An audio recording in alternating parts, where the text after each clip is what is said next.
Hello, this guide is on Cast on Critical Lancing Steel of Spraying SOULREND of Reaping Perfect Agony Assassin. Whew. Cast on critical builds will use an attack to trigger a spell, which is their main damaging component. This build uses Lancing Steel of Spraying attack to trigger SOULREND of Reaping spell. In turn, it causes big poison damage sourced from critical strike multiplier and perfect agony. More often than not, you can see players leaning towards attacks that have high attack frequency built into the gem. Lancing Steel has a fixed hit rate independent of your attack speed, which is also high, so you can easily estimate how much cooldown recovery rate is needed against single targets. Crit damage does not improve ailment damage, at least not in any significant way. This can be changed with the Perfect Agony Keystone, which received a major buff in patch 3.25. It now translates the critical strike multiplier into the damage over time multiplier, while making the DOT multiplier completely useless.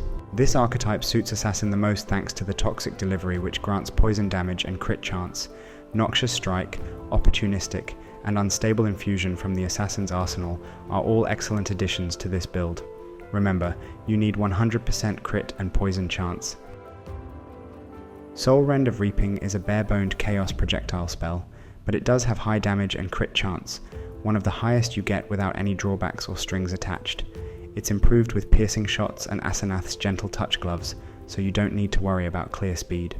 It's not a durable build, but we can still try to play the cards we've dealt ourselves. The COC builds all have a high hit rate, so the primary defensive layer will be instant life recovery on hit. The build has maximum life with energy shield recovered via Ghost Dance, capped spell suppression, and high evasion. Clear speed is good, enemies explode on kill, and you're using a ranged attack. Just keep in mind that poison damage is not instantaneous. Single target damage is great. We haven't fully explored its potential in the footage, but you can beat Uber Pinnacle bosses with it easily. It's not an expensive build, but it has some items that may be out of the price range for a player with absolutely no penny to their name.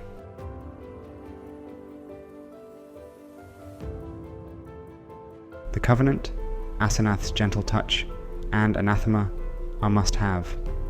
Other uniques can be great in certain situations that you will manifest by restricting yourself to other uniques, like Ralakesh's Impatience, Olesia's Delight, and Replica Badge of the Brotherhood combo.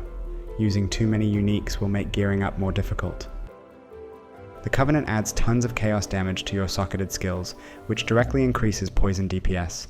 If you don't have it yet, just get a rare armor with life and resistances. Asenath's Gentle Touch is a popular choice among poison builds. It curses enemies with temporal chains on hit, grants some basic stats, and detonates enemies on kill.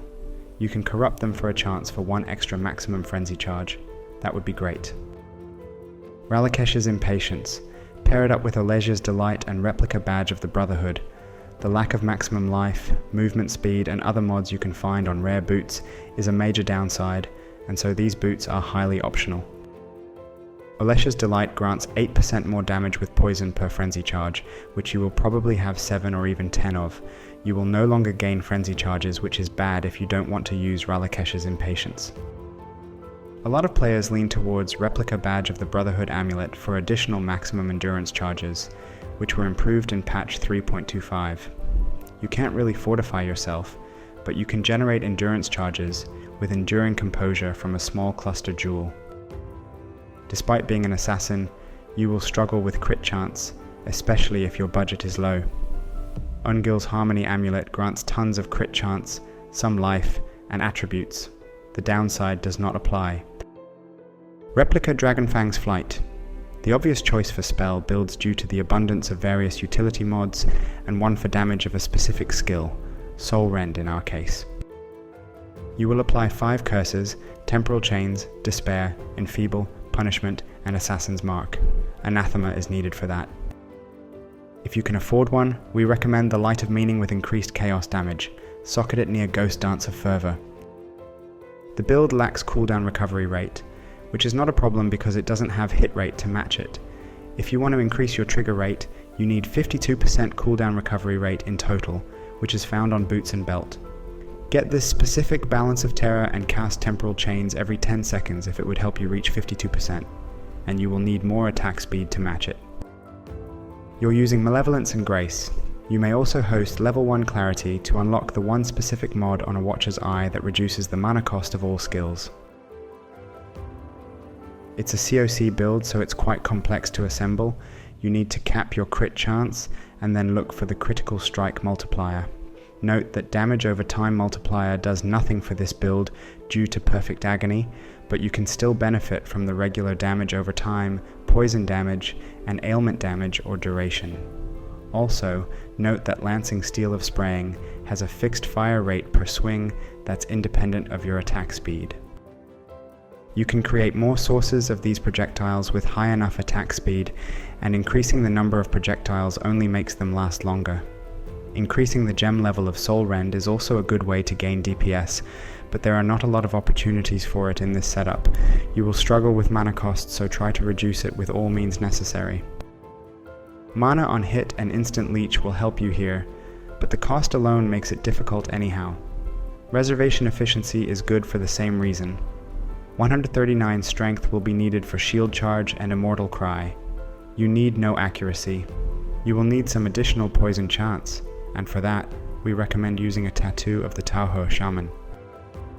Go for the evasion base helmet with suppression, maximum life, and a lot of elemental resistances. For the Eldritch mods, we recommend reduced mana cost of attacks and mana reservation efficiency, or increased duration of ailments on enemies. A one-handed sword with the implicit for crit multiplier would be great. Its affixes must add some more global crit multiplier, attack speed to reach the 1.5 attacks per second, and there must also be the crafted prefix that makes your attacks unavoidable. You don't need much else. Shield is a source of basic defenses that we already listed.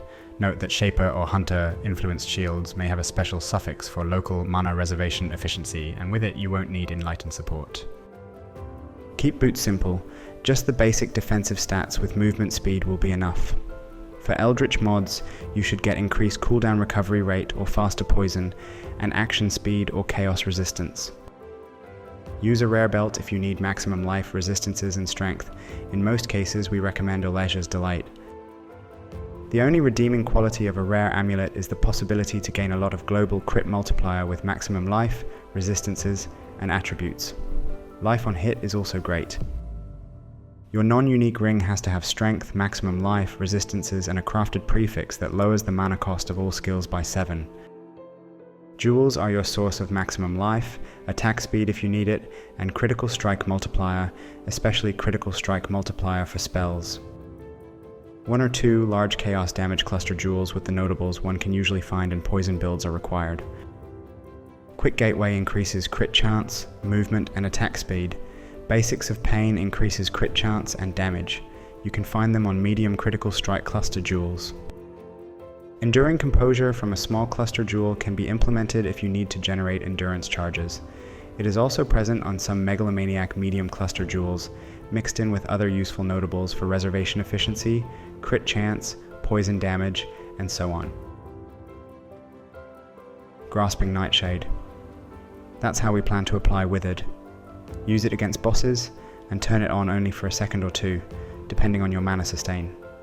It also inflicts Grasping Vines and blinds enemies, which is desirable with high evasion. The other way to wither is to use a specific balance of terror. Your flasks are Life Flask with Bleed Immunity, Jade, Silver, Quicksilver, or a Diamond Flask. Their suffixes shall increase your evasion rating, critical strike chance, movement speed, or reduce the effect of shock on you.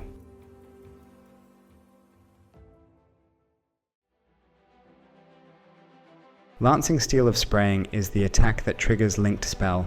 It hits many times per swing and is ranged, making it one of the best attacks for this purpose. SOULREND of Reaping is an extremely powerful chaos spell with unusually high damage and crit chance. It's the main damaging ability that will inflict poison on hit. Cast on critical strike support allows Lancing Steel to trigger SOULREND. Try to get the awakened version for a lower cooldown, thus a higher trigger rate. With the awakened version, you won't need any more cooldown recovery rate to reach 7.58 casts per second. Remember, you need at least 14% cooldown recovery rate. Returning projectiles support will be great. All projectiles return to you after piercing, applying poison, and triggering the spell again.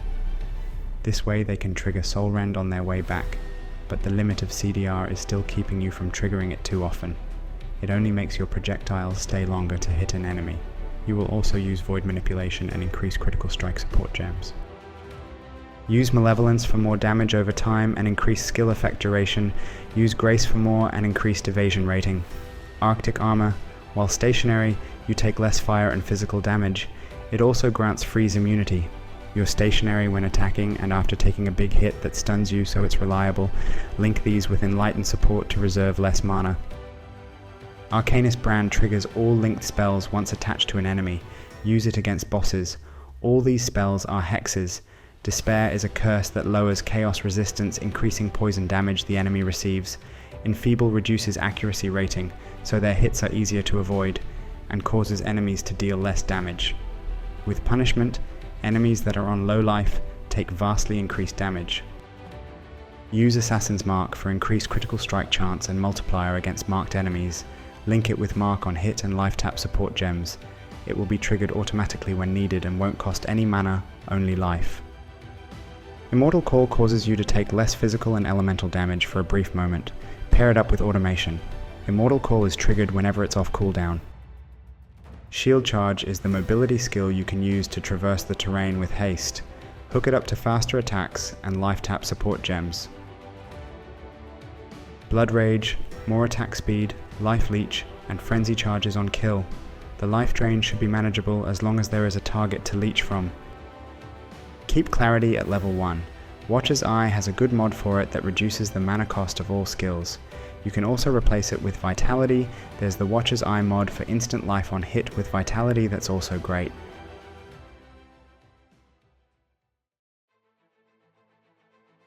Slay all the bandits for the extra point, that is, unless you struggle with resistances, which may be the case if you opted for too many unique items. If that's a real issue, help Alira. Soul of the Brine King is the major god to pick. It's great against stuns, freeze, and chill. Soul of Garukan reduces the effect of shock on you by 60%, which is good, because if shocked, you can perish in one blow.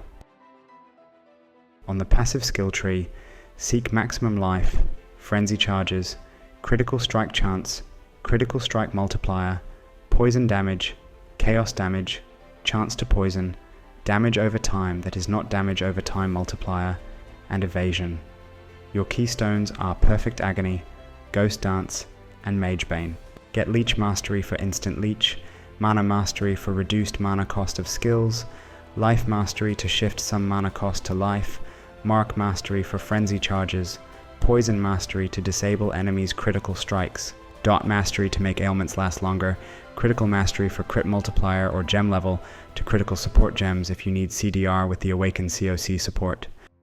And we believe that that should be it. Thank you for watching, like the video, subscribe to the channel, and stay tuned for the next installation.